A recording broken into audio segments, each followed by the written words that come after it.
நாளை அனைவருக்கும் இனிமையான ஒன்றுதான். அந்த வகையில் 25 ஆண்டுகளுக்கு முன்னர் திண்டுக்கல் அரசு உயர்நிலைப் பள்ளியில் படித்த முன்னாள் மாணவர்கள் மீண்டும் சந்தித்து தங்களது நினைவுகளை அசைவூட்டனர்.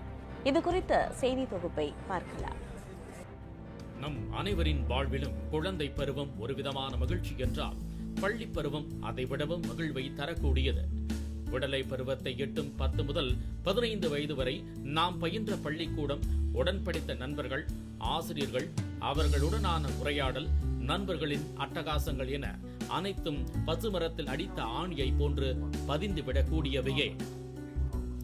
அதே போன்ற நெகிழ்வான நினைவுகளை 25 ஆண்டுகளுக்கு பிறகு திண்டுக்கல் காந்திஜி அரசு பள்ளி மாணவர்களும் அவர்களின் ஆசிரியர்களும் ஒன்று கூடி மலரும் நினைவுகளை அசை போட்டு மகிழ்ந்தனர். 1993ஆம் ஆண்டில் 10ஆம் வகுப்பு முடித்த மாணவ மாணவியர் மீண்டும் தங்களின் பசுமையான நினைவுகளை அதே பள்ளி வளாகத்தில் திரண்டு விழா எடுத்து தங்களுக்கு வகுப்பெடுத்த ஆசிரியர்களுக்கு நினைவு பரிசு வழங்கி கௌரவித்தனர். பொம்பளை பிள்ளைக்கு அப்பாஸ் எல்லாம் அதிகமாக இருக்கும். அதனால் நீங்கள் தான் சொல்லணும் அந்த பிள்ளைகள்கிட்ட, எது நடந்தாலும் எங்க சொல்லுமா அப்படின்னு அந்த பிள்ளைய அதை திருத்திக்கிங்க, உள்வாங்க. சரி, அப்பாட்ட சொன்னால் எது நடக்காது அப்படின்னு சொல்லி. ஸோ இந்த டீச்சர்ஸ் பற்றி சொல்லும்போது physically fit, mentally alert, socially adjusted, morally corrected. ஒரு டீச்சர் ரவுடித்தனம் பண்ண மாட்டாங்க. மாரலி கரெக்டட், எமோஷ்னலி கண்ட்ரோல்டு, ரொம்ப எமோஷனல் ஆக மாட்டாங்க. உங்கள் எண்ணங்களை நாங்கள் மதிக்கிறோம். உங்கள் எண்ணங்களுக்கு நாங்கள் தாழ்படிந்து வாழ்த்துதல்களை தெரிவித்துக் கொள்கிறோம். நீங்கள் வாழ்க, உங்களை பெற்றவர்கள் வாழ்க. பள்ளிக்கால தோழர்களையும் தோழிகளையும் ஒரே நேரத்தில் சந்தித்தவர்களில் பல்வேறு துறைகளைச் சேர்ந்தவர்களும் இடம்பெற்றிருந்தது நிகழ்ச்சிக்கு கூடுதல் சிறப்பு சேர்த்தது.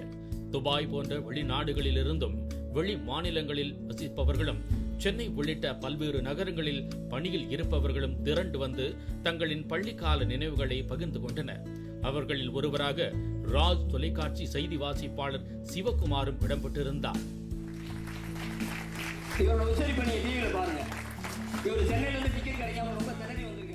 தற்போது படிக்கும் மாணவர்களுக்கு உதவிடும் வகையில் கண்காணிப்பு கேமராக்கள், குடிநீர் சுத்திகரிப்பு கருவி போன்ற வசதிகளையும் முன்னாள் மாணவர்கள் தங்களின் பங்களிப்பில் ஏற்படுத்தி கொடுத்தனர். எத்தனை பட்டங்கள் பெற்று ஆராய்ச்சி படிப்பை முடித்தாலும் பள்ளி படிப்பு என்றுமே சிறப்புதான்.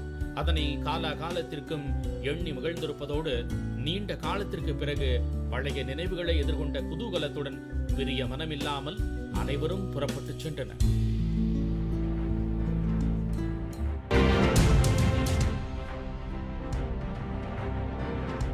மேட்டூர் அணையின் நீர்மட்டம் 3வது முறையாக